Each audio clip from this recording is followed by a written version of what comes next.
Welcome back, everybody. Welcome back. This is Queen's Realm Podcast. And you know me, this is my show. This is okay, the Queen Samia should tell herself, Samia, the motherfucking poet, better known as Queen's Realm. And I have, as always, the bestie, the best friend, Miss Glow, Glowetry, Be the Glory Jury, and my melanin short stack. Huh? Play with her, don't play with her. Huh? Miss Armed Services. You understand me? Stacy from Stacy T Inspired. And we have a new guest today, everybody. Ladies and gentlemen. Ladies and gentlemen. Mitch is here today. It's his first time on the show. We're going to try not to scar him too much. But let's get into it. I know y'all see the title. Hopefully y'all can read. All my viewers can read. I said that before. All my viewers can read. This is Dating a Double Agent. And it's basically what the title says. You ever get with somebody and date somebody and talking to somebody and you find out. Y'all like when I say that. They ain't even who you thought it was. That ain't even them. That you don't even know this person. As I described it to Gloria the other day, you're dating their representative. Right. You're not really dating them. So I'm going to jump right into my first point, which is when you're dating a double agent, there's always signs that we ignore. The red flags is really pink. We take the flags and we put them on cakes like candles and we try to blow them out. That's not how that works. So I want to get into signs of dating a double agent. And one of my favorites is you only contact it when they're on the go. And they convince you that I'm so busy. I got a lot going on, babe. But I only talk to you in the car. I only talk to you when you're alone. And at first it's, you want to make sure we can have quality conversation. You want to talk to me when you're alone and you have time.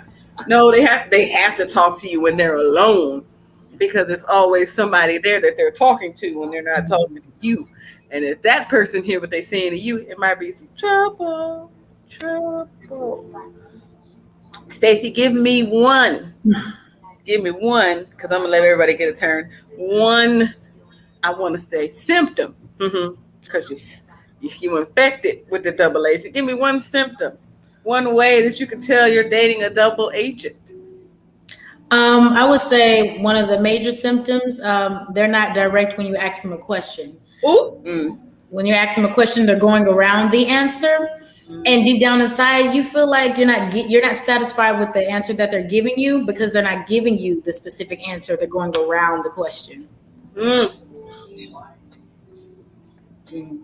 I got something. I'm going to wait till everybody give their symptoms. Mitch, we're going to go to you. We're going to let you have the floor. A sign and symptom that you're dating a double agent. So I will, for one thing, I really agree with what Stacy said about the whole directness. So I think there's just like a cutout of like information and I would say personalness that happens when you're not getting the complete priority or like the complete attention of somebody. It's almost like a feeling, you know what I mean? Like it's the kind of feeling where you hope it's not true, but then it turns out to be true. Yeah, your spidey sense start tingling. You ignore it. Glow. I would say inconsistencies. Oh, yes. So some things aren't matching up. 1 + 1 is not 2 anymore. Something's not making sense. I think we're going to go one more each. My next one got to be, because Gloria said inconsistencies, is the emotional inconsistency part. Like Mitch said, the personalness. For me, it's like, it seems like you only have a set number of emotions and it's either lust or angry. You're upset that I ask the questions. Not that I don't answer, the answer is complete. You're upset that I question you about anything. Well, I called you and you didn't answer the phone. You didn't answer the phone. Oh, here you go. Now you don't trust me. Wait a minute. I just asked the question. Why is there so much inflection in your voice? Right. Here, I need you to come here. Don't say it with your chest because I can put a. Okay, never mind. Say I can put something in it. Don't say it with your chest. Deflate. Let your air off that balloon because balloons can get popped. I'm just all right. Right. Stacey, give me another one. Give me another one. Well, when you said inconsistency, that made me think of me dating someone that actually was consistent. Routine can also be a red flag. When they're always messaging you or contacting you around the same time of the day, but it's like any other time, they're never available, they're never flexible. So you kind of stay in that time frame. You got you boxed in. Right, because he's got other things or other people, Mitch, give me another. So yeah, Stacey, that is a really good point, actually. And now that I'm thinking about my dating history, I'm like, oh, that was definitely the case, actually. Like I think mine was around noon or something like that. So yeah. Remember the time, honey. Sometimes I feel like it's sort of it's more about them than it's about me sometimes. So I'm kind of feeding into the attention that they want, but it's just occurring to me that it's actually not about me sometimes, which I know relationships are supposed to be about both people, but in this case it was definitely one-sided. Right. Best friend. Getting flashbacks over here, y'all. Child, every time somebody says something, I'm like, that's exactly what happened. I would say it's not progressing. If you're dating someone, you should be leading somewhere. Now, I'm not saying marriage or all that stuff, but it's not leading anywhere. You're going round and around like you're in the same spot. Right. So the longer you're with them, you still don't feel like you're going anywhere. You don't know anything about them. So. And I got one last one. Got one last one, and then we're gonna dive into some of the reasons people said that. My last one is because you said not going nowhere, to stagnate. The desire to not want to know more about me. You don't ask me any questions. You don't, or you don't ask me any questions, and this whole episode is about finding out somebody isn't who you think they are, but you ever find out something in passing and then they hit you with oh, I didn't tell you that? No. Oh, I thought I told you that. What that happened to me not too long ago is I didn't tell you my granny died. No, I would have remembered that. That was something. But it wasn't, if we're supposed to be so cool and so close, that should have been something high up that you should have been able to confide in me before now. It shouldn't be, oh yeah, my granny died.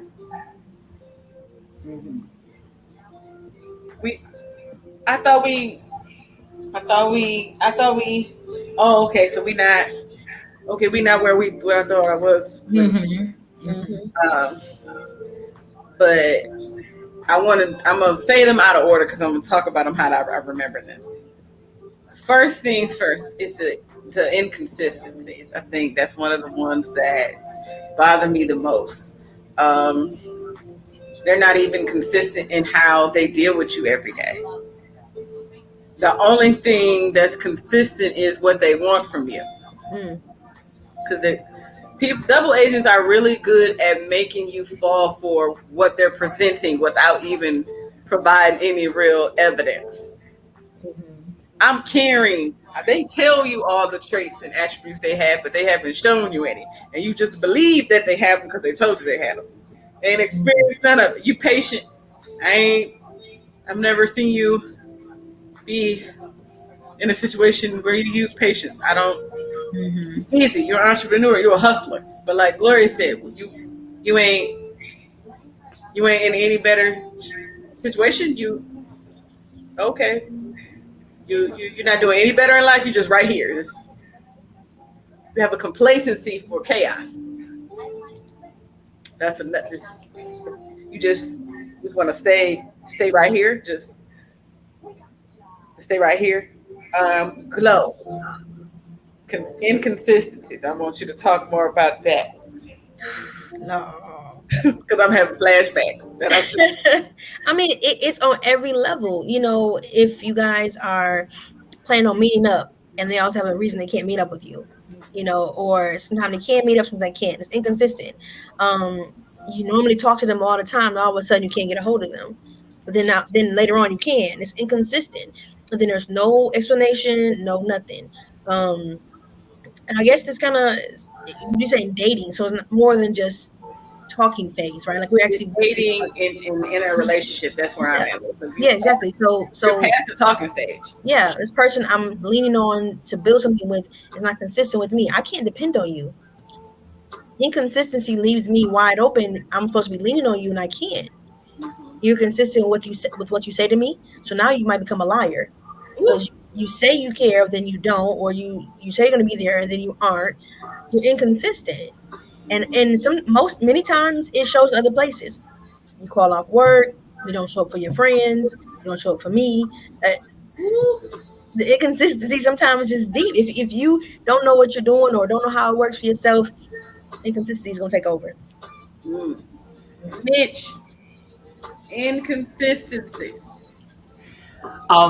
When I think of inconsistency, not even in terms of relationships sometimes, but just what it means to like live your life, like being able to just have routines and like, you know what I mean? When you talk about work and you talk about going to social events and seeing your friends, and those things are part of, you know, consistency, part of being stable.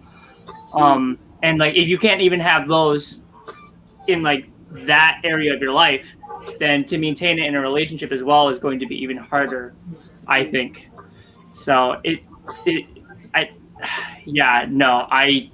I just think you need to reprioritize at that point where like, if you really can't maintain a relationship at the consistent level, then like you need to focus on like other things even more, I think.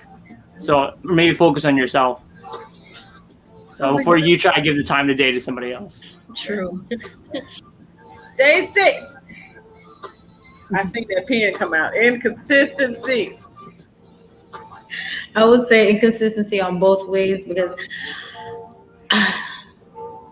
I feel like with the other person, if they're inconsistent, I mean, even if their person's not a double agent, that's already a red flag regardless anyways. So it's kind of like you're wasting your time. So if they're inconsistent, then you shouldn't be with them. But even if I'm inconsistent as a person, because I've been in those shoes, an inconsistent person, I've definitely been, you know, called that. But I wasn't necessarily a double agent specifically, but that can give off that type of vibe. So if you feel like somebody's being inconsistent or they're not doing what they're supposed to do, then that's not even nothing to talk about. Yeah. So in the behind the scenes conversation, I don't know who brought it up, but I'm gonna bring it up right now for the inconsistency part. It was brought up that some of us may have been double agents, whether intentionally or not intentionally. In the example I'm going to use, judge your mama, not me.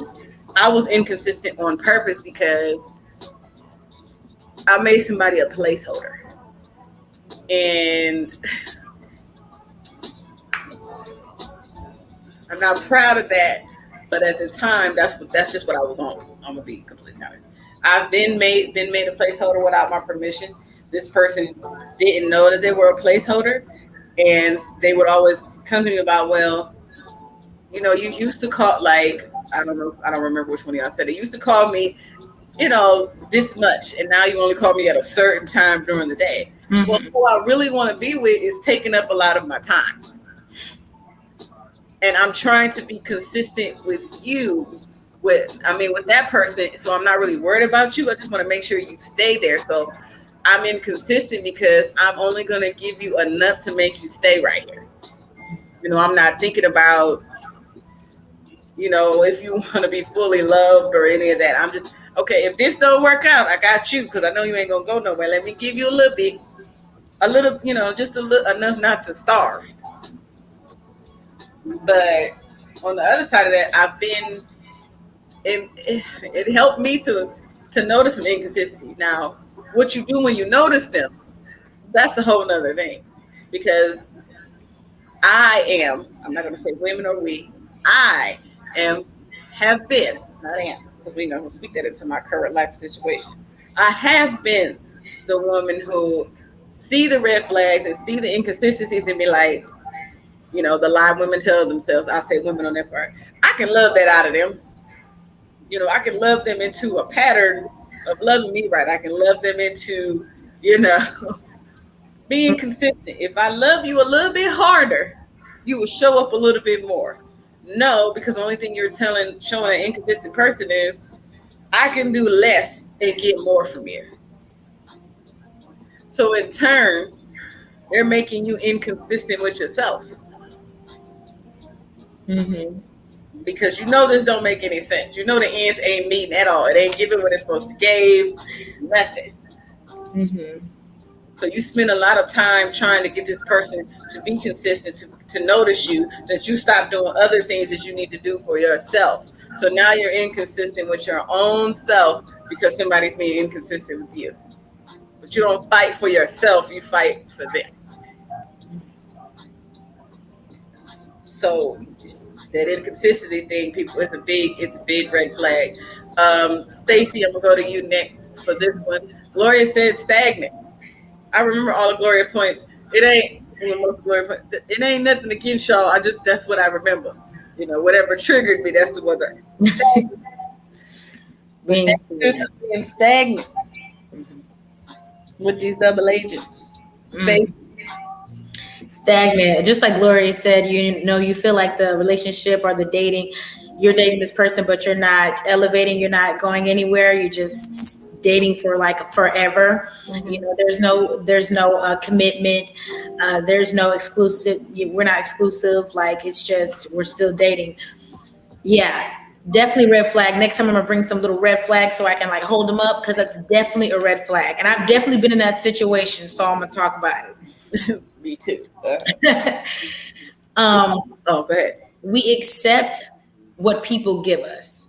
If we don't hold them to a higher standard, like this is the type of person I am, and this is the type of person that I want to be. I want to be a wife, or I want to be a girlfriend. If they don't feel like that is something that's what you really, really want, and you're going to stand on it, they'll allow it to keep going.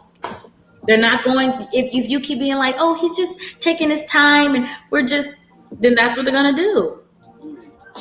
I'm not saying you have to give that person an ultimatum, but once you give them an understanding that this is what it is and this is what it's not, that double agent is going to come out. Either he's going to do what he's supposed to do and tell the truth, or he's going to let you go.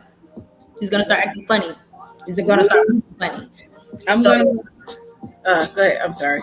No. Mm-hmm. I'm going to go to Globe, but before I do, I want to read the definition of stagnant, because I think me and Stacey talked about this on an episode about stagnant. And I just think about stagnant water and the smell and how it's. Mm-hmm. But Webster's dictionary, stagnant is adjective. Mm-hmm. And it's a body of water or the atmosphere of a confined space, having no current or flow, and often having an unpleasant smell as a consequence. Another definition would be showing no activity, dull and sluggish. Do y'all hear? I'm gonna read this again. Mm-hmm. Just one part. Having no current or flow. Mm-hmm. There's no because current can mean in water and electricity. So there ain't no charge. There ain't no passion. There's no movement. You're just okay with not doing nothing. You want to be a garden gnome. There are no ambitions. You're just there.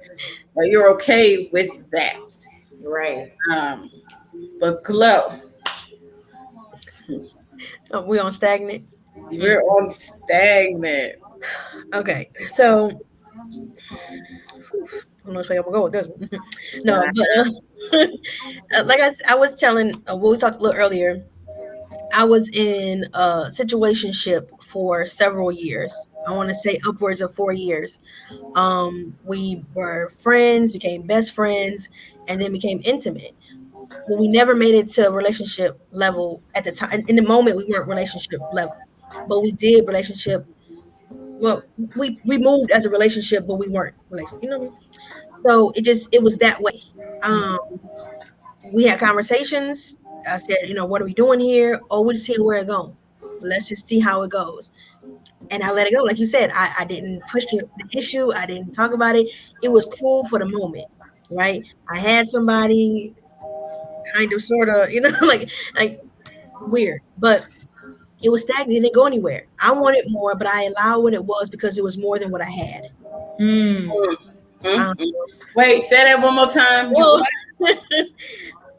it didn't go further because it was more than what I had, right? I didn't look for more because it was more than what I had. And I mean, that probably speaks more to myself than it does to him. But however, it plays both roles because we knew what each other wanted, but we continued nonetheless. Stagnant. We stayed there for so long until I decided I was done with it. And I hated to do it, but it was an ultimatum. And I said it wasn't an ultimatum, but another friend of mine said it was. All I said was, it's almost a new year. I refuse to go another year in this situation. That's what I said. Mm-hmm. And some weeks went by and he called me. He was like, hey, let's be together. Let's try this thing. But it was me stepping away. Other than that, it would have been stagnant. It would have been the same thing. I probably still would have been in this situation, but no flow. Still, it was circling around the drain, basically, Woo. Jesus. Okay, I got Mitch. I'm gonna let you go with the stagnant. I'm gonna go ahead because I don't know if I can beat that imagery of like the water. I was thinking back of something that Stacy said about it's like self-empowerment. You know what I mean? Like in the relationship, making sure that you take care of yourself, that you present yourself first, like what you want. Like I want to be a girlfriend or I want to be a wife. I think those things are important, to be honest. And so my philosophy is that people will change no matter what. You will change, the people will change, your friends will change. So I would say that relationships are inevitable to change too. Actually, even if you don't think that you don't want kids one day, or like you want to like go into higher education, or like you want to move somewhere for like a really specific job and like somewhere far away where you live. I think those are really, really important aspects to look at. And those kind of like big decisions, like they require a lot of maturity, and they require the opposite of stagnation. You know what I mean? Like the willingness to change or at least have an open conversation. So those are really big things that you can't even talk about if your relationship is, the stagnation. The whirlpool. You're right. Yeah, like I want girls doing this to me, not this. That was weird. That was weird. Forget I did that. Oh no, we're not gonna do it, and I ain't editing it out either. Now, what you and Gloria both said just made me think about something. Like the opposite of stagnation is movement. It's current. It's a flow. Because I just read a definition. But a lot of times you can get tricked into being stagnant because there's a whirlpool. There's movement. But the water ain't going nowhere. It's just you're moving. It's weird to try to tie stagnation into a routine, but you can get trapped in a routine that's not productive. Right. So because things are happening and you're doing things, you think this relationship is going somewhere. No, we're just doing the same things over and over again. I can move in place and run in place and not go anywhere. So you think because you're running that there's movement. No, baby, you still stagnant. Y'all not going anywhere. Y'all not doing anything. You talk about the same things every time y'all talk. Your fights are not even original. You fighting about the same thing. I'm gonna take it adult. Y'all have sex the same way every day. Nothing progresses. Yeah. You can get trapped into thinking that there's movement because you're moving. Yeah. You moving, but you didn't go anywhere. You're moving, but there's no destination. You're moving, but you ain't going. Yeah. You know, interesting. We talk about the red flags or the symptoms of it. We talk about stagnation.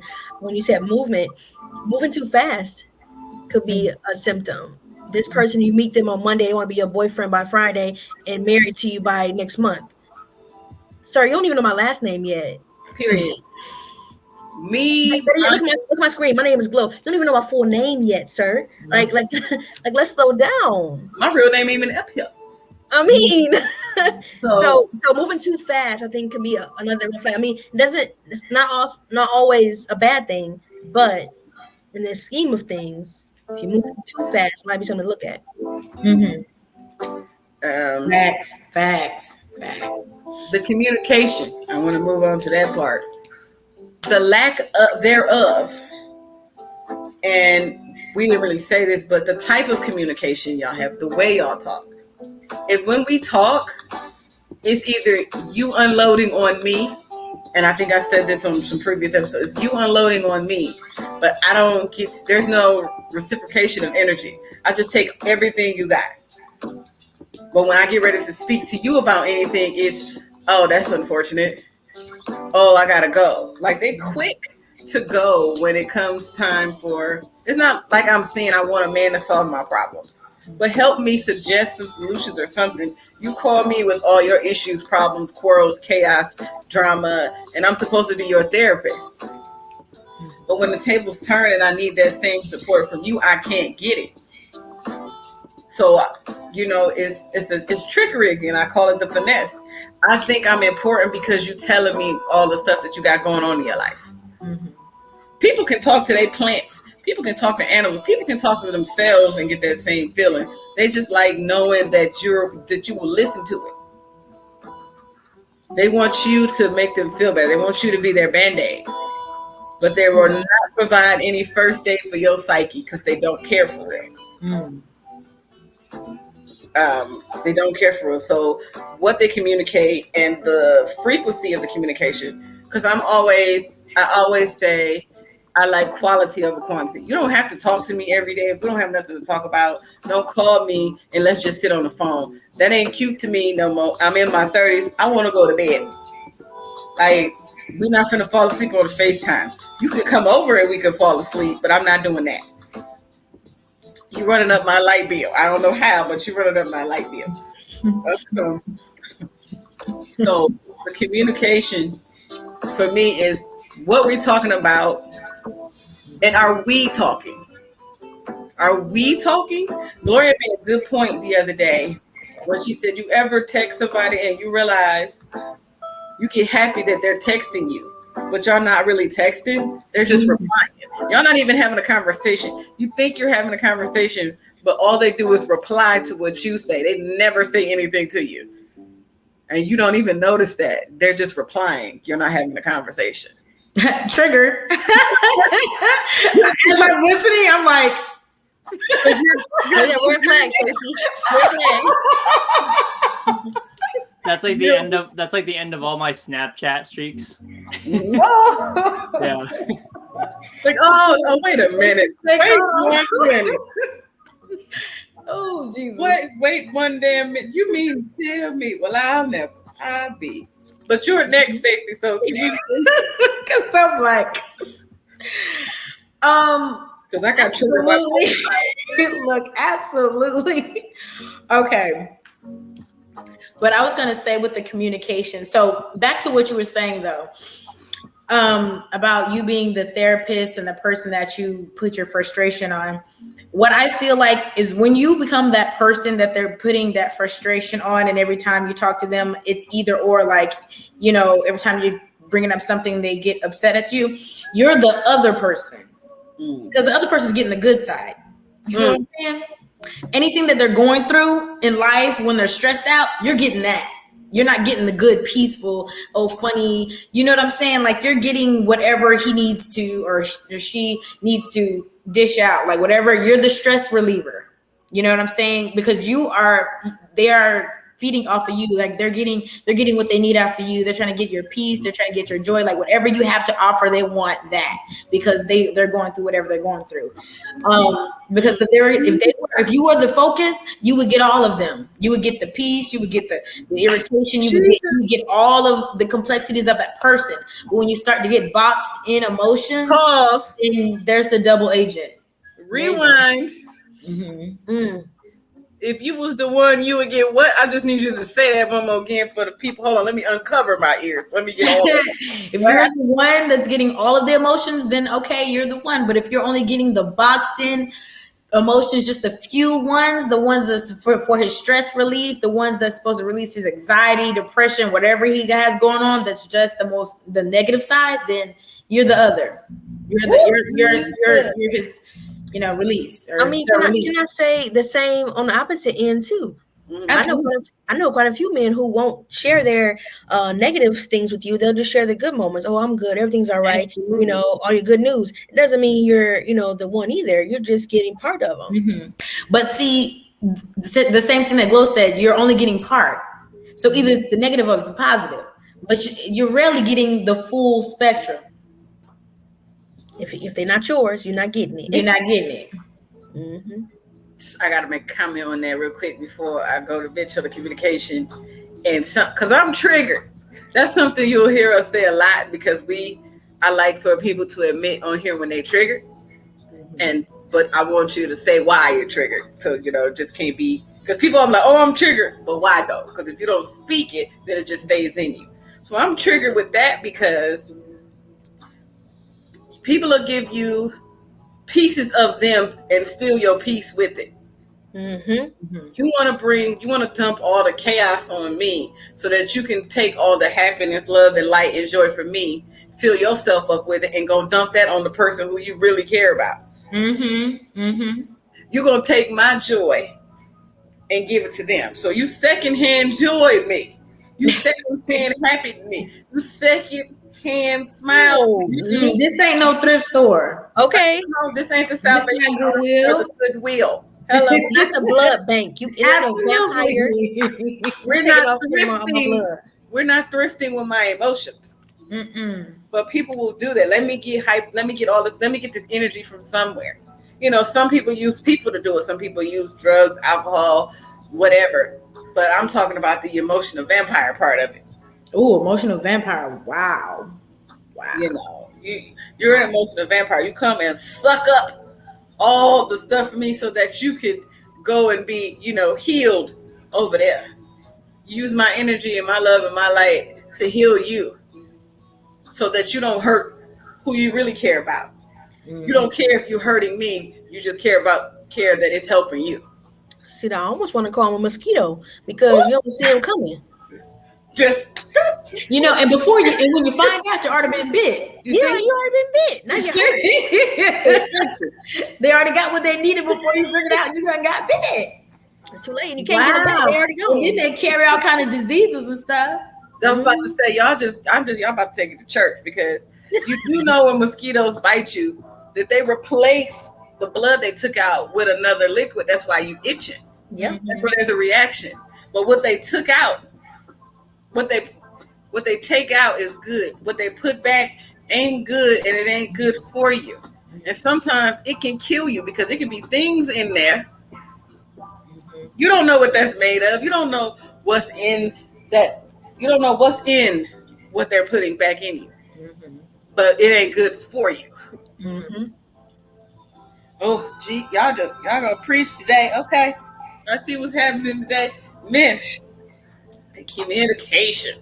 I honestly think it's such a dark topic, to be honest, like a really deep one, because to think about a person who you talked about, I really like what you said about the mosquito, vampiric qualities, because just how down the road does a person have to get where it's required in order to have some communicative relationship or just even talking with somebody where you feel compelled to do that.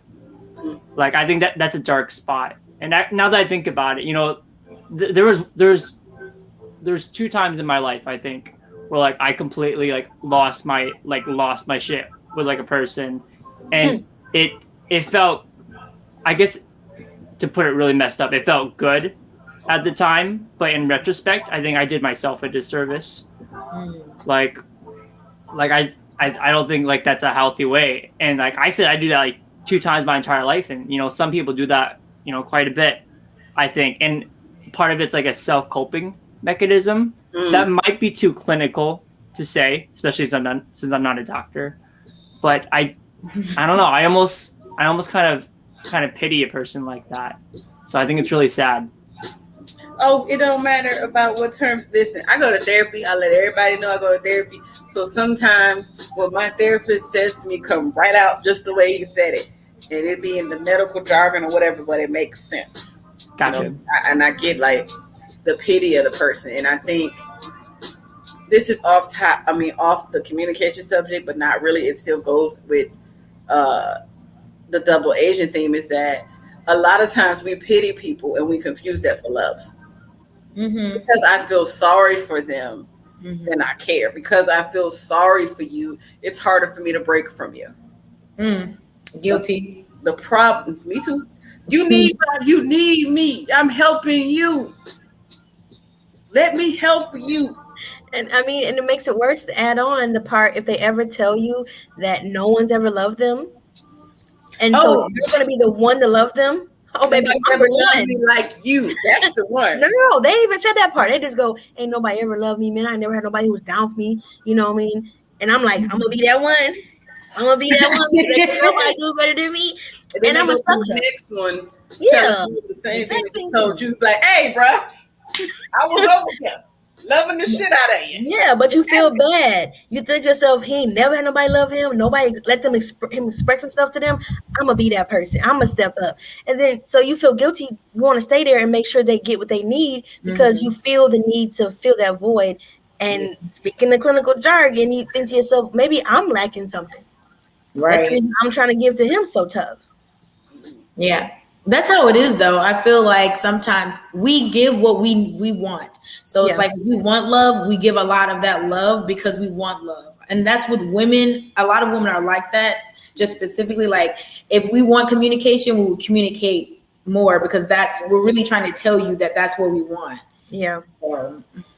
Unfortunately, in that situation, though, if somebody tells me that, I get worried. I get anxiety immediately, and I'm taking it to the Lord because I cannot love you like him. You're gonna need somebody else because listen, I'm not gonna take that type of burden. I'm not gonna do that. I'm not. Like, I'm one person. Yes, I'm going to love you, but let's bring this to a higher power because that's what we're going to need. There's no way I can love everything. You've never been loved. We need something else also to help us with this love thing. I would actually agree with that pretty wholeheartedly. I don't know if that's me saying that in like a bias sense, but I just feel like relationships are about synergy, not about replacing like basic needs like being loved. You know what I mean? Absolutely. Ooh, just to say this thing and I'm done. Okay. I saw this post today, y'all. And the fact that he said the word synergy, that just really this is the Lord. So, because I saw this thing, it was like the synergy of purpose that is evident in our relationship and what we have been able to accomplish and build together. So it's like, that's how you know that you guys are supposed to be together because of the synergy between you guys and what you have built, which if you're a double agent, you haven't built much. You don't have time. And you don't, and that connection, how deep can it really be? How deep can a lie really, how deep can you like connect with a lie? Well, I mean, in that sense though, Stacey, we think about, okay, so I remember my cousin was dating someone and he would bring her flowers. Now they didn't come regularly, they were not consistent. And as I got older, I realized flowers came after he messed up. Okay? So I didn't want flowers from no man because that means he messed up. You get my idea of what it meant. But you know, when people joke about that thing, they say, well, if the guy bought her flowers regularly, then she wouldn't even know when he's messing up. You know, he's got exactly. So now he's got to trick it out. Like, I'm going to be consistent, so she doesn't know I'm inconsistent or I'm messing around. If I'm always doing this, she doesn't see what's going on under here. And I just go, wow. So people out here really giving information on how to, you know, keep it together. Don't let her know that you're messing up. Yeah, because it's obvious. Mia said it earlier. When you're feeling someone, you're going to put your attention to them. So if you're feeling someone else, where's your attention go? Right. Now this person realizes they feel it. Now, is there a way for you to keep both attention and make it obvious? You know what I'm saying? Like, some people can, but for how long? And when you're talking about the flower thing, I'm like, it's just like love languages. We're talking about communication.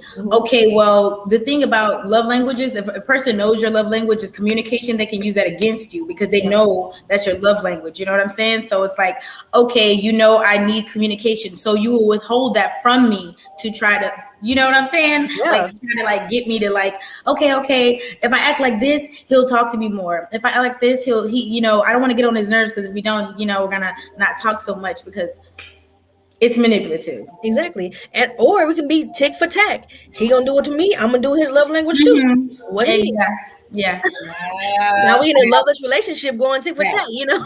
But you don't want to do it. You don't want to do that with me because I just stop texting you completely. I can emotionally talk real quick. Yes, absolutely. I don't play them games. Have a nice life. I'll pray for you and you be blessed. I can see Miss G just like drawing the line. Absolutely. Tic-tac-toe. I'm just saying, literally. No, we keep tally marks up here. You keep tally marks. I work with kids, so you know, too many tally marks means, you know, it's how many minutes off of recess. Right. What time you gonna mess up where I'm gone? If they want to act childish, then it is. Don't go easy on kids at all. I'm triggered because Stacey said, she has said, when you tell me nobody's ever loved you before, that's a trigger for me because I just thought about like an emotional virgin. Like, you know how men or some women be like, as you get older, some men prefer virgins, some women prefer, but some don't. Like, I don't want to be with nobody where I got to show how to do this. And that's no shade, no tea to anybody, but at a certain point in life, you mean nobody's ever loved you? Like nobody at all. Like you have to me, that's like, you don't have any idea what you're doing in relationships. And I don't think I want to be the one to teach you. I don't want to be your experiment. I don't want to be the one you test this thesis out on or this hypothesis. I don't want to be that one. I don't want to, you know, what is it? I don't want to be your human trial. That's what I was looking for. I don't want to be, you know, I don't want to do that. And I also said, to something Gloria said, you know, I think both of y'all, Gloria and Stacey, they will learn your love languages and stuff to use it against you. But I said people learn just enough to keep you around and get what they want from you. So it seems like double agents make it seem like they really care about you. But they all have an ulterior motive, either to get something from you, whether monetarily, physically, emotionally, whatever. They just do enough. We talked about this before, me and Gloria, like the at least. Ooh, yes. They do the at least to get something from you. But for some reason, the at least, they know they're doing the least. But to you, that at least feel like it has more weight than it does. To do that at least, to them it's a feather, to you it's heavy as a brick. You know, it carries more weight with you for some reason. And I think in that sense is, instead of looking to be loved the right way, some people end up with double agents because they're just looking to feel something. It ain't even necessarily gotta be love. This person is making me feel. Right. You know, whether those feelings are good for you or not, they making me feel. You know, all they know, they just have to make me feel something. So you take all the signs and things we've said today, and it's they care about me because they feel. No, every human has feelings. It's how they use them. That's the problem. So I don't know if we talked about this because I wrote it in my notes and I just found my notes, so I'm sorry because I have thousands of notes on my phone. But one of those is boundaries. Double agents are very good at having you. And what made me think about this, where I'm going with this, is he said he can picture Gloria drawing a line. And I was thinking about double agents. They don't erase the boundary line. They just, let me just zigzag it a little bit. I just need to be able to do this. So let me step over here. I don't need to be all the way over the line. I could just be wedged right here in just a little bit. Mm-hmm. I just need to get my toe over there. Mm-hmm. Because double agents are really patient. If they really, really want something from you, they can how do I want to word this? Double agents really want something from you. They are very good at making it seem like they're applying pressure. But they're not. They're not applying pressure. They're checking your pressure points. They're trying to see where I can. Okay, I can't do that. She's not gonna go for that. But if I do this, then I can do this. Double agents are good at the long game, long as it gets them to where they want to go. So you think because they're sticking it out with you and they're there with you and they've been applying pressure for so long that it means something, and it don't. They haven't reached. They're not done with you yet. They ain't got to the part of you that they've been trying to get to this whole time. They haven't gotten from you what they want to get from you for real. So they're gonna keep experimenting. I'm a nerd. I don't know if y'all know the movie Jurassic Park. The first one. And you remember the scene with the velociraptors? And he was explaining to the scientist man about how they were testing the fence systematically. Look at the weaknesses. They don't care if they get shot. They're just trying to. The primal instinct for a double agent is I gotta get what I need to get from them. How far will I go to get it? Because I said on this podcast lots of times, some people go to extraordinary lengths just to use you. They're very malicious in what they do. They just, cover that malice up with some back shots. And yeah, I said it. They cover that malice up with kisses on the neck. They cover that malice up with a little money in your pocket. They cover that malice up with, fake conversations. Some of them are real good. What is that movie I'm thinking about? Y'all know what it is, but y'all don't know my thought process. So Invasion of the Body Snatchers. Oh yeah. That's what I'm thinking of. That's how the double agents be. They're real good at making it seem like, hey, we still the same. I'm the same person. They're not even a person for real. They just a big ball of I'm about to get what I can get and dip. Right. So I thought about this too. So my mom was also a teacher, and her and I always talking about bullying and how bullying was such a big thing in schools. And one day we actually watched kids like pick with kids, and some of them like, man, get off me, leave me alone. But the thing we came to the conclusion is a lot of times bullies know which students to attack. So in that same sense, double agents kind of know. Oh, baby, they do. I'm just saying. So the reason why some of us get caught up in it is because either we weren't prepared, we weren't looking, we weren't ready to protect ourselves from it. It's just obvious they saw us or talked to us long enough to be like, got a link in that chain. I can see where I can wiggle my way in, and it happens that way, right? Because they don't play everybody. Ooh, they don't. Just saying, they know who to play with sometimes, and sometimes they don't know. They gotta test the waters, but sometimes they don't know, and then they find out, and then they be gone, and you be like, "Why they just stopped talking to me? I thought everything was going good." Because they know they can play systematically for weaknesses, and was like, "Oh, that's not the one." So, ladies and men, I do want to interject and say this: do not feel bad if you feel like something was going good with somebody, and they all of a sudden just disappeared. They found out you wasn't the one to play with. So they didn't play with you. And that's a good thing. That's not a loss on your part. I just feel like I have to say that. They found out I'm not the one to play with, or you're not. I'm saying I because I was triggered. I'm not the one to play with. And that's okay. So once I learned that, I'm like, all right, that's cool. I said this before. Somebody was like, your standard's too high. No, they not. If you're down here and I'm up here, you can either come up here. That's the choices. You can either come up here or you can come up here. Up here, having standards of a certain, what's the word I'm looking for? Having standards at a certain height protects me from stuff down here. I'm not even supposed to be down there anyway. And if you don't want to come up here with me, then that means you need to stay where you at. Absolutely. You know, I don't want somebody to act like they want to be on the same level with me. I need to see you actually on the same level as me. So if that keep all the muck out, that's cool. That's cool. But ladies and men, please do not get upset or offended if you thought everything was gravy with somebody, great and kosher and rainbows and butterflies and unicorn farts and glitter and all that. And then you disappear. Mm-hmm. They figured out quick you wasn't the one to play with. Let them play with their bald-headed ass granny, but they ain't playing with you. They ain't playing with you. Anybody want to go off of that because I got something else, but I'm about to change the subject. Yeah. Well, I'm sorry. Mitch, you want to go? Go ahead. Mm-hmm.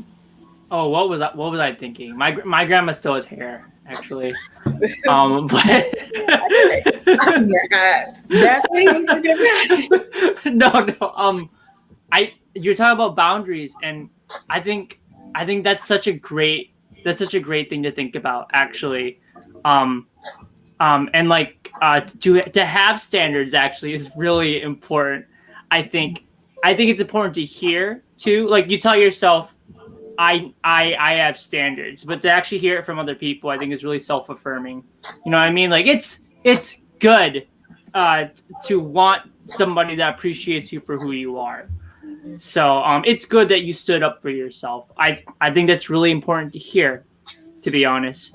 And I think it's good too, like when people don't think that like they can control you, so they don't associate themselves with you. I don't know how much I can say about that because I quite literally just stop hearing from people, and it's like, oh, I mean, I don't want to assume the best or the worst from them, you know what I mean? But I'll focus on myself. So yeah, and that's the end of it. Well, you wanted to say something? Well, I was thinking about what you said about pretending to be something to get up there. Mm-hmm. I remember, I tell you all the time, dating apps to get them. Okay, you have to weed your way through there. The dating apps are not user friendly. All right, for everyone. But there was a young man that messaged me, and I was like, you know what, I'm gonna go outside my comfort zone. Okay, he wasn't who I normally would talk to, but I was like, you know what, who I normally talk to don't give me what I'm getting. Maybe I need to go outside my zone. We start talking, and the vibe wasn't right, so I just said, I'm not interested, no thanks. He messages back, oh, what, you want a thug? Should I put a rock in my shoe so I can have a limp and sag my pants? I'm like, no thanks, because then you'll be pretending to be a thug, and if I wanted a real one, I would get a real one and not a wannabe. Period. Like, so you're going to pretend to be someone because you think that's what I want, because I didn't want you. It's okay that I don't like you. Like, you can go. I didn't know you, and you don't really know me before right now. So I tell people all the time, it's a tangent, but Gloria know why I'm triggered, because I'm triggered. It's okay if I don't like you. It's okay if you don't like me, because my feeling is I think I'm the shit. If you don't like me, it's something wrong with you, but I'm not finna force you to like me. I'm not. I'd rather you're not. I'm not finna do that. If you don't like me, oh well. It's 7 billion people on the planet. One of these gonna like me. I'm not finna force you to. 2 points that I want to go over before we get out of here tonight, and one is the no intentionality, and another one, just because I just found my notes, I'm sorry, it's the grooming. So the double agents, they don't have no real intentions with you. Like if you try to ask them what your intentions are with me or where do you see this going, they start speaking in I like what this article said. It said they speak in sentence fragments. They don't even explain for real why they did. What do you want me? I mean, like you cool or whatever, and then right. You know what I'm saying, and then change the subject. You didn't really say anything. You're talking. Mm-hmm. but you ain't even say nothing. Like you didn't say anything. So I'm confused. I'm still confused. But you ever have somebody confuse you to the point where you don't want to even ask any more questions? I'm just gonna let it go because I know I'm gonna be upset. No, bruh, ask her more questions. Sis, ask him more questions. Make them give you an answer. You never get a real answer to anything. Like, what are we doing? Sometimes no answer is the answer. Right. That's exactly what I was gonna say. Because if I ask them a question and then you give me some shallow or superficial answer and you don't actually answer the actual question, I'm not even gonna. I've asked you a couple of times. You didn't want to say anything. All right, I'm gonna see you because you're not about to waste my time. Mm-hmm. And that's how you have to give that off to somebody because then they know you're not playing. See, a lot of these double agents, they feel like they can play with you a little bit. You know what I'm saying? You give them too much leeway.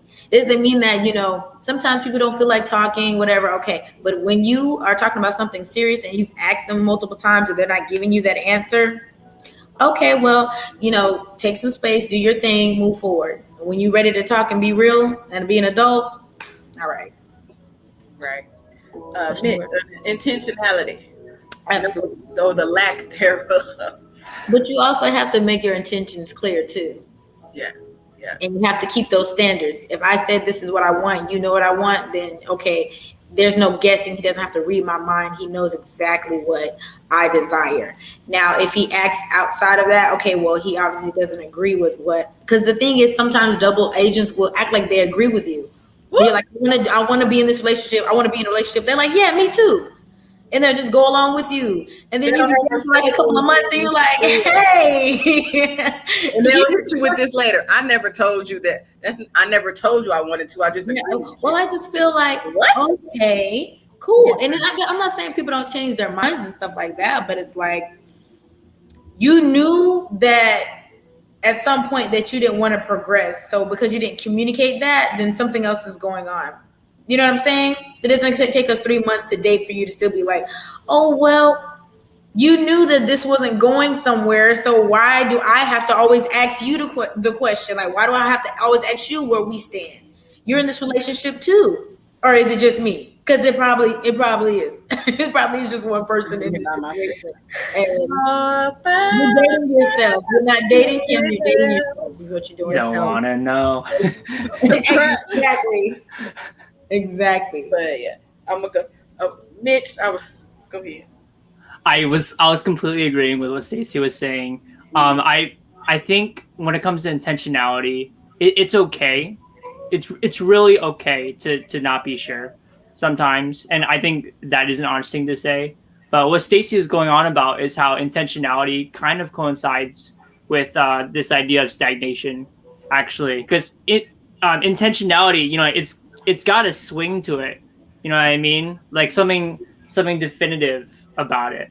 But when intentionality doesn't happen, that's when that stagnation, I think, actually comes in, and where you're not getting any progression, I think. So I myself, like, I think in the past have struggled with intentionality. I would hope to say not in a malicious way, but like just sometimes not very clear about like what I wanted in a relationship or even what course of action to take for it. And I think that's really important. Like, I think it takes a lot more thought than people think it does for intentionality. So it's hard for like even somebody who means well, let alone somebody who's being or acting as a double agent, I should say. True. Absolutely. I gotta write this thought down so I don't forget it. But I'm gonna type it. But I take notes from all the shows and then I read back over them because I can't preach and talk about being accountable a lot. When if something triggered me, I'm gonna write it down. Let me see why this triggered me. But the intention, not having any intentions, real intentions, can lead to the stagnation. And what triggered me is to even have intentions, you have to know what you want.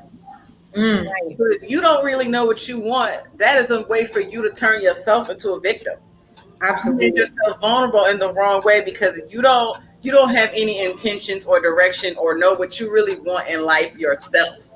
So it's easy for somebody to come in and just treat you good some of the time, and you be like, okay, I'll rock with this because I don't know what I want to do. And sometimes people get swept up by the double agents because I don't want to work on myself. I don't really want to do the work to work on my life. I have no intentions for myself. So I'm going to be with somebody or try to be with somebody who it seems like they have good intentions for me. It seems like they care about me, because you can't impose your intentions or tell somebody what you want out of life or want from them or want for the relationship if you don't know. Right. And that can either be the double agent can do that, and you can do that. Like sometimes you're a double agent and you don't know because of some of the things you do. It's just you running from making sure you're okay. It's you running from healing. It's you running from working on yourself. The double agent can get you because you're looking for a distraction. Mm-hmm. Now you got. You were looking for a distraction, and now you fell into something. Mm-hmm. So now you got the distraction and you hurt. And I made a comment on a video that's coming out tomorrow. Y'all see what it's going to be called when it comes out. But I said, you can end up stacking trauma like Jenga. That thing ain't stable. If you pull out the wrong thing, everything's falling. Mm-hmm. You can pull a couple of things out of the Jenga, a couple of pieces of the woods, but eventually it all falls down. London Bridge is falling down, ladies and gentlemen. It's out of there. Timber is falling. Like there's nothing you can do about it. If this tree fall in the woods, everybody gonna hear it. Like, because you don't have any intentions for yourself, so you can't impose those on anybody else. You're looking for a distraction, and they're looking for you to take them to a certain destination in life. You know, so you can unintentionally make yourself a victim, because instead of working on yourself, you just want anything to not do the work on yourself. Mm-hmm. So now you done got by the double agent because, and the longer you don't want to work on yourself, the longer the double agent has you. The harder it is to let go, because letting go of them means I have to work on me. Child, I don't know. I feel like I'm speaking to somebody besides talking to myself, but there have been moments in my life where I'm like, once you get out of it and over it, you're like, how did I even? Because it was something I should have been doing, which was worrying about me, but I wasn't doing that. Mm-hmm. You can't pay yourself back by being good to other people. You got to be good to yourself first. Like, you're not going to get better by putting all this work into this other person that you could be putting into you. It's a lot less stress. It's not easy. It's not gonna not be a bumpy road, but it's less bumpy over here because you know you have good intentions for yourself. You don't know what the hell they got going on. Right. They most of the time, double agents don't love anybody. Double agents don't even love themselves, so you can't make them love you. Let me say this one more time. Double agents don't love themselves, so they sure in the hell cannot and are not capable of loving you. So just forget that. Let that go. Just let it fly away. It's not gonna happen, sis. Bruh, just let it. Over with. That's over with. That's dead. That's canceled. Okay, that's not how any of this works. And see, we talk about love though, Mia. I feel like it may not be the love that we think of, but they may love what you do for them. Mm-hmm. They may love what you bring to their life. Mm-hmm. They might not love you as a person, but what you bring is awesome. Okay, they're in love with the idea of having someone, right? They love how you love them, but they don't even like you. Exactly. I mean, and in that same sense, a lot of the same things you were just saying can actually apply to the person who is a double agent. I mean, you mentioned it, but I mean the person who unintentionally is a double agent. Mm-hmm. Like Stacey said earlier about, I want to be in a relationship. Mm-hmm, me too. Mm-hmm, sure do. honesty moment, I've done that. Someone was very interested in me. I appreciated the gesture, the attention that was given to me, and I went along with it. I was double agent because I was not interested in the same way. However, I went along for the ride. That's not fair to me or to them because no one really got what they wanted. Well, I mean, I'm sure he seemed to because it was what he wanted, but it wasn't, I wasn't feeling the same way. And I'm sure eventually it kind of was noticeable until I just dipped away and ghosted, which is also not a good idea. But, in the sense of what it was, I was pretending to enjoy myself for the sake of enjoyment. Would you say that he was a distraction then, Miss G? Absolutely. Gotcha. Absolutely. It was a beautiful distraction. You know what I mean? Someone who wanted me. Like you said, I don't want to say I'll never be loved, but he showed me attention that I haven't had before. And up to that point. Since then, I've had it. But up to that point, I hadn't had this kind of attention, this kind of infatuation, this kind of whatever he was bringing to me. I'm just like, it's how it's supposed to be. I guess I can rock with it for a minute. But my heart wasn't in it. And it was obvious. And I had to dip because I knew it would hurt him if he knew the truth. But double agent, there were no ill intentions, right? I was not in it to hurt him or get over on him. It was just I was going along for the ride. I thought about something when you said that, and I have been guilty of this because today, tonight, talking to the viewers, we have discussed, the malicious double agents, but sometimes you're a double agent because you don't want to work on you. You want something for the sake of having it. And what I wrote down in my notes was that I don't want you. I don't want what you want, but I don't want to lose you. You know what I'm saying? I don't want what you want, but I know that I have to do this in order to keep you in my life. This is not something I want to do. That's what happened when I got married. My ex-wife had told me right before it was 3 days before we got married. And she was like, I don't want to do this. And I said, excuse me, bitch, we get married. It's in 3 days. You should have said something before now.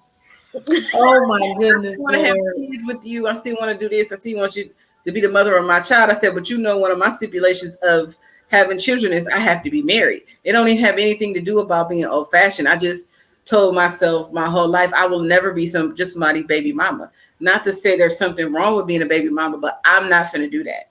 I had a 2-parent household. I have my father in my life. You know what I'm saying? I don't have daddy issues. So my child, I don't want my child to have. I have an excellent father and an excellent second parent. So I want my child to have that too. So the stipulations of you want to have a baby, we need to get married then. Because I'm not doing this outside of that. So to get that and to keep me, because we have been together for 8 years at that point, I'm like, what are we doing? Where are we going? And like Gloria said, it was, okay, well, let's get married then. A couple of weeks later, because if I don't do this, I'm going to lose you, but I don't want to marry you.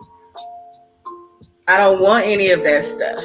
I don't want to do all of that, but I don't want to lose you either. So instead of losing me, we got married, but we got divorced. So don't make sure, and I've done that to people I was saying I'm not ready for a relationship right now. It ain't even about ready. I'm ready for a relationship. I just don't want one. So I don't want to possibly damage a well-adjusted man or a healthy man because he want to be in my presence. I want to be in his presence, but I know I don't want a relationship right now. I don't want that responsibility. I like being in my own space and discovering, more facets to my personality and just doing me, minding my business. Right. So why would I get a man and just damage him because that's not what I wanted? I know that's not what I wanted. I'm telling you this because I don't want to lose you. And I've done that to somebody before, and it's been done to me. So from both sides of it, it was wrong. One was malicious because they were just trying to make a come up.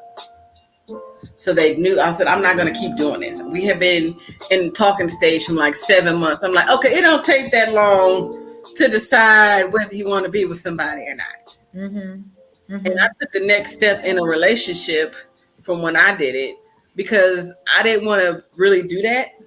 I didn't really want to go there, but I didn't want to, I told Glo something about somebody. I'm going to use what I said, but this, I'm not talking about this person. I had reached a point where I didn't see my life without them being in it, but I didn't know in what capacity. So anytime something happened, I'm like, oh my God, they're going to leave my life. I'm going to lose them. So let me give you what you want because I don't want to lose you. Instead of being friends was an option. But for some reason, I just felt like they wouldn't accept the friend part.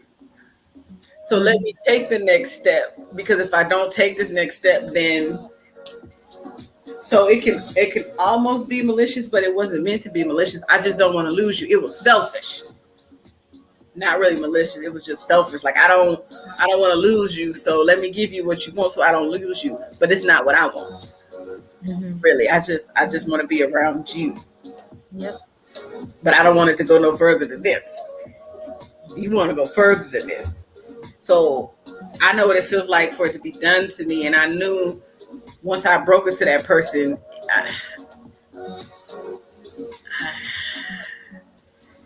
that did not go. I didn't feel good. They didn't feel good. It was just bad all around. It was bad. And, I just flash back.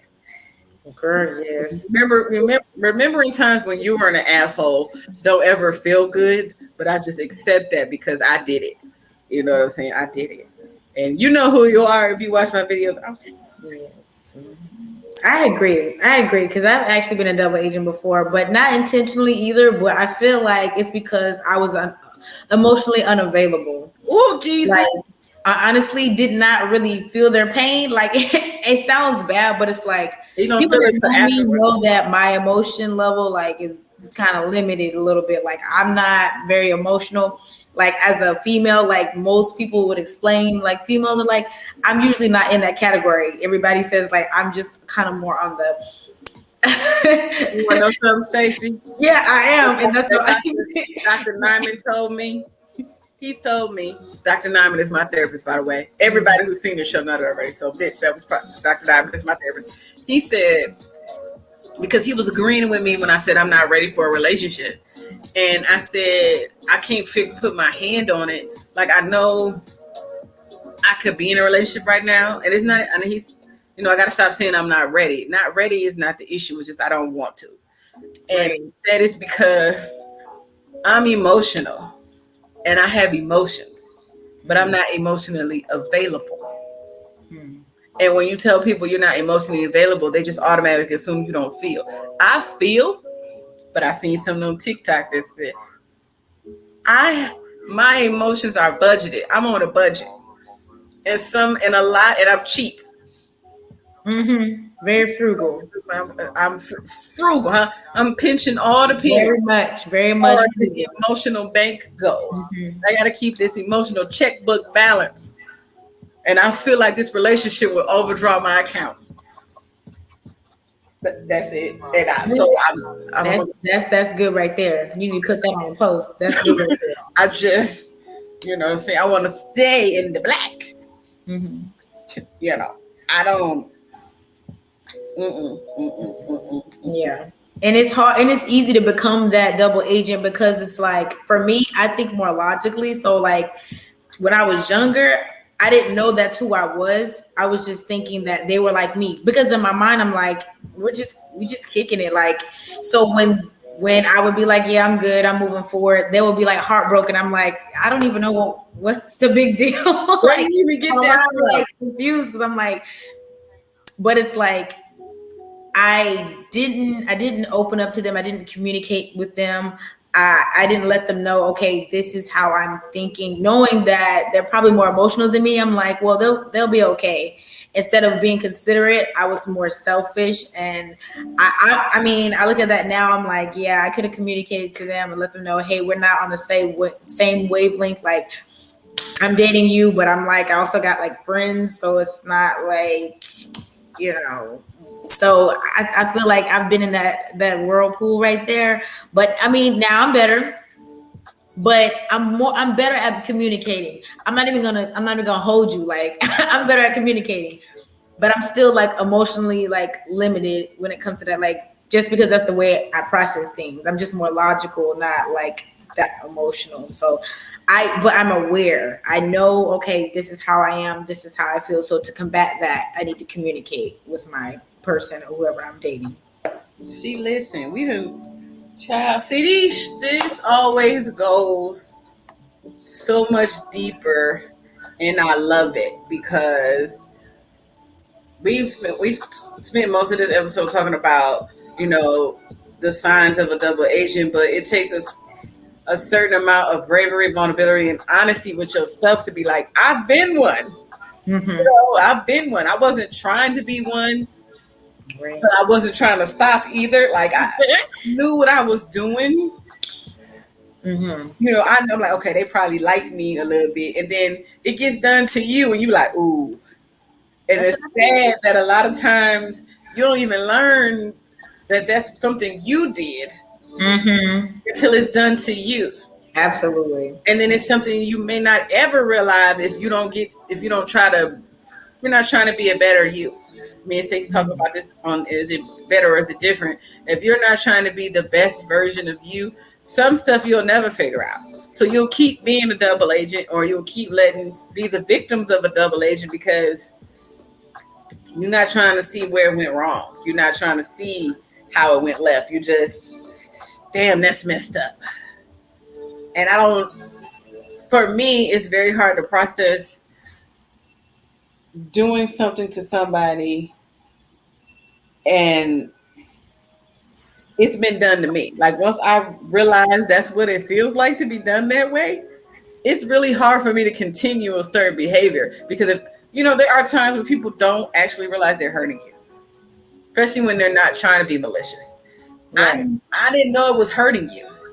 Then I feel bad because I didn't even care enough to think about how what I'm doing makes you feel. Like Stacey was saying, there's sometimes ain't even any emotion in it. I'm just like, I didn't know it was that deep. I mean, I really was unaware. I mean, I'm okay. Yeah, when they start breaking down, I'm like, whoa, relax. Like, it's not even that serious. Now I'm awkward because I'm like, I don't know what to do. But at the same time, it's like, if I would have communicated to them like, hey, but it takes growth, it takes experience, because I didn't even know to communicate that. I didn't even know myself to know. You think more logically than emotionally, so I wouldn't even have known to even do that. I'm like, okay. True. But now that I'm older, I'm like, okay, yeah. I want to get done to you, and it hurt, and it's a different kind of hurt, and you be like, this is supposed to hurt so bad, and then you get to thinking, ooh, that's ooh. If it's hurting me like this, just imagine how I made so-and-so feel. Mm-hmm. Just see, But I'm going to let Mitch talk because I feel like us ladies. Look how surprised he's sleeping. He's like, ooh, I'm caught.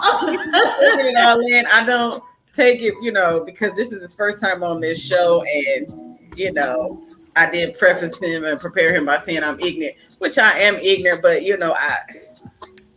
No, it's all good. No, the conversation's really interesting.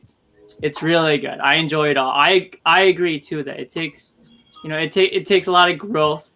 It takes a lot of maturity to admit, like, when you've hurt someone, basically. You know what I mean? And I really do agree where sometimes you don't even know you've hurt someone until you've been hurt in that particular way. I think self-reflection is really important.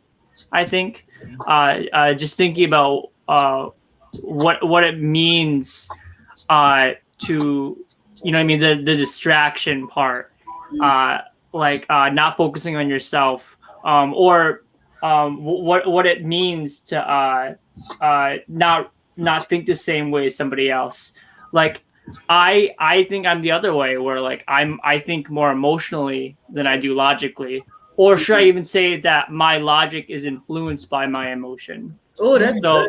That's good. And I didn't mean to. And I think that's how I learn in general too. Where if I tell myself like, oh, this topic is really interesting, then I'll be more equipped to learn about it. And I think that works with people as well, where I think this person is somebody that I'm interested in, then I'll be more equipped to pay attention to them, I think. I think that's like a subconscious, like psychological thing. That being said, yeah, just got his wheels turned and having right. Right? Can you say that about my face? You can see the wheels. He looking over here to the sky. That's good though. Tell me what I seek to say. Right. He has a guy from answers. I think it's okay to make mistakes. No, really, I think it's okay to make mistakes. I think it's okay to be in the learning process. I go back to that stagnation thing though, where like you have to recognize that if it's not going anywhere, then you need to make a change somewhere. So I would say that where change is inevitable. Where if you don't want to be a double agent, or you want to make up for the fact that you were one, then I think you need to be conscientious about making some changes in your thought process or things you do, the way you treat people. So that's what I would say. Self-aware, but every time I hear self-aware, I think of Skynet and Terminator 2. But anyway, self-aware, Right, is such a big part of it, because I talk a lot about a lot of things we go through and experience. It always starts with you. It starts with you and it ends with you, because what you do or don't do affects how other people treat you, which comes back to you. What goes out, you treat them a certain way, it comes back to you. That can either be good or bad. Me and Gloria talk about it's the boomerang. Like, you notice, relationships and stuff may end with people, but we make this joke that they always come back. They always circle back around to you. And I think because at the end of the day, you treated a person a certain way, they weren't able to recognize it or accept that. They might have been through some things after that, and they circle like, dang, that was actually a good woman. That was actually a good man. But here's the thing with that boomerang.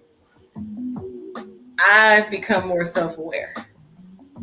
I've, like Mitch said, I've worked on myself. I became conscientious about what I'm doing, what I'm not doing, what I need to do, my goals, my life, everything. And you may have done that too. But with that swing back, I'm not catching that boomerang.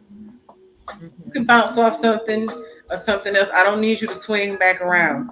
I have all but tossed you into the sea of forgetfulness. And I told y'all on another episode, I don't go into the sea of forgetfulness, because one is the sea of forgetfulness, and I don't want to drown out there. I'm going to go back to the sea of forgetfulness looking for something from you or looking for you. And I done got out there and I forgot who I am. I forgot what I'm doing. I forgot why I even came out here.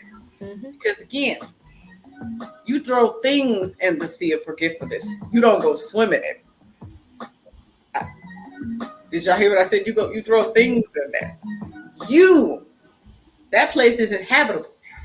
Okay, you can't live in there. You're not Aquaman, but it's the sea of forgetfulness. You forget who you are if you try to go swimming in that. You forget your purpose if you go swimming in that. You forget what you're supposed to be doing, what you should be doing. You forget how to talk to yourself. You forget how to treat yourself. Just don't go in there. But ladies and gentlemen, we're going to wrap this up because we are approaching our time. And I'm going to give Stacey, this is a new thing. I'm going to give everybody the last words, but you have 90 seconds for the last words because we all long-winded. And I said that on the show the other day, and somebody said, who long-winded? And I said we all long-winded, but it's good because good things be coming out of what we be saying. So it's not like it's frivolous conversation. Everybody gonna get a minute and 30 seconds. And I'm an itchy ice cream, my trusted way of, picking who goes first. I'm gonna go last because it's my show. But I want to see who goes first. No, I'm gonna do it this way. Wait, let me get it. Okay. I'm thinking of a number between 1 and 50. You said 50? 1 and 50. 5. Which your number? Hold on. Mitch, what do you pick? I pick a number between 1 and 50. 38. Okay. Stacy. 5. Gloria. 49. All right, Stacy, you were the furthest away because my number was actually 37. So, Mitch, I'm going to let you decide who gives their last words first. Who would like their last word first? Yes. Would you like to go, or you want to pick one of the ladies? So I think Stacy wants to go last. I'm last because it's my show. I want to go second to last. Second to last. Okay. So, Miss G, I can go first if you'd like to collect your thoughts. Yeah, take it away, Mitch. Thanks. All right. Absolutely. So I can say just sort of like my wrap up. Yes. Gotcha. Well, first I want to say thank you for having me. This has been a very lovely discussion. So I think like Miss G, I was having a bunch of flashbacks like the whole time. Like I didn't know at first what I was gonna say, and then all of a sudden throughout the conversation, I'm like, oh, like there was this time, and there was this time, and there was this time, and I think that is part of like the self-reflection process where now I'm thinking to myself, wow, I could have thought about my relationship a lot more like in depth in this perspective or in this way, which I didn't think about like the double agent aspect before, but I think further on, I think I'm gonna think a little more along the lines when I am thinking of someone more as a distraction than actually getting to know them, which is both a disservice to me and to them. Or like when somebody has like more vampiric or sort of malicious intentions where you just can't feed into that because again, that's not good for them or you. So I think that's a lot to think about, and I think that's part of self accountability. And I definitely strive for self accountability and just focusing on yourself in general. So that's my piece. Come on, he had 23 seconds to spare. Then he said he wanted Miss G to go next with his Glow. Okay, Glow, time starts now. I mean, oh man, great points here. I think we could have spent even more time on it because, like you said, we had flashbacks, we had triggers, we had memories at the wazoo. We could have went more in depth on everything, which entail just means there's more to be talked about. And I can almost guarantee you that there are other people who have the same ideas or have had the same experiences we have. So to wrap it up, I just say be cautious, be aware of yourself and the person you are dating. Make your intentions clear and known and stick to them. That's the only way you're going to avoid double agents and to avoid yourself being a double agent. Because if you are clear on your intentions and you find out what theirs are and you understand theirs and they align, there's no reason to be a double agent. There's no reason to, shuck and jive, skinning and grinning. There's no reason because you're in alignment. And if it don't align, get out of there. Puzzle pieces don't fit. Don't make them. Come on, somebody. Mm-hmm. She came in there under the clock too. Amen. Miss Stacy, you ready? Yep, let's go. Time starts now. Go. Well, I would say if I had to have any takeaways that we should self-analyze, we should make sure we have self-reflect, make sure that we don't become double agents, but also know what we want, make our intentions plain, just like Glow said, and also our standards, keep those standards and make sure that the people that we allow in our lives and that we date keep those standards as well so that you can see those red flags and see if that person's a double agent as well. So that's my wrap up. Come on, she did it. And listen, look how much time she had left. She was in there. the other day I wasn't gonna time myself, but then my guest was like, "That's not fair." But so I'm gonna time myself. Lead by example. So what I'm gonna say to this is, I've been unintentionally a double agent a couple of times, and I don't like how, in hindsight, I may have made that person feel. And I've been a victim of a double agent. I don't like using the word victim. I've had the unfortunate experiences of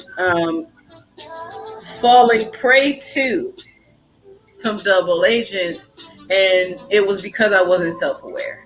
It was because I was looking for distractions. It was because I was doing everything I could not to work on me. It was because I was trying to fix another person because I didn't want to fix myself. Mm-hmm. But you can only help someone as far as your own experience goes. So if you don't know how to help you, you don't have no business trying to help another person. So like Gloria said, be aware, be cautious, be aware of how you treat yourself so you can be better aware of how you treat others. Be cautious of how you treat yourself so you can be cautious of how you're treated by others and how you treat others.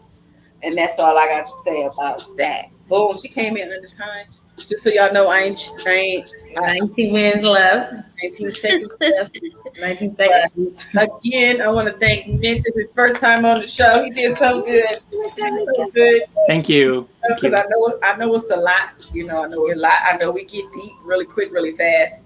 But but it's all good. Mm-hmm. Even if we reach one, teach one was you today. That's fine. Right.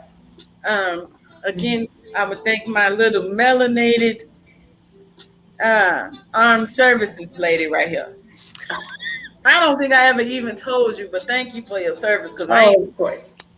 I ain't ever do it. I almost did it. They almost got me. Oh my goodness. The same organization you in almost got me. But I was like, you want me to do what? In the middle of where? With who?